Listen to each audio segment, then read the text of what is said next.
বাংলাদেশের রাজনৈতিক প্রেক্ষাপট নিয়ে জাতীয় প্রেস ক্লাবে আলোচনা সভার আয়োজন করে জাতীয়তাবাদী মুক্তিযোদ্ধা দল।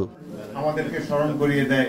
সভায় বিএনপির স্থায়ী কমিটির সদস্য অবসরপ্রাপ্ত মেজর হাফিজউদ্দিন আহমেদ বলেন, জনসমর্থন না থাকায় কতিপয় রাজনৈতিক দল পিআর পদ্ধতির কথা বলছে। ৫৬% মানুষ জানেই না যে সংখ্যানুপাতিক নির্বাচন কি। সুতরাং এই ধরনের একটি ব্যবস্থা যদি বাংলাদেশের উপরে চালিয়ে দেওয়া হয়, এটি অন্যায় করা হবে।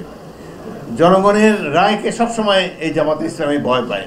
এই জন্য প্রত্যেকটা নির্বাচনে অংশগ্রহণ করে কোনোদিন ১৭টার বেশি আসন পায় নাই। ওয়ালটন এখন দেশের সীমানা পেরিয়ে পৌঁছে গিয়েছে ৫০টিরও বেশি দেশে। ওয়ালটন, ঘরে ঘরে, বিশ্বজুড়ে।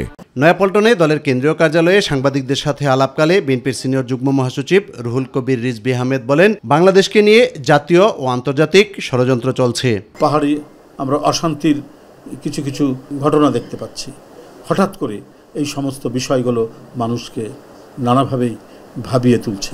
দেশে বিদেশে অনেক চক্রান্তকারীরা নানা চক্রান্ত করার চেষ্টা চালাতে চাচ্ছে। প্রতিটি ঘটনার সাথে কোনো চক্র জড়িত আছে। কে এখানে যুদ্ধের কথা বলছে? আমরা বিভিন্ন ধরনের অপতৎপরতা দেখছি, আমরা বিভিন্ন ধরনের অপতথ্য প্রচার দেখছি।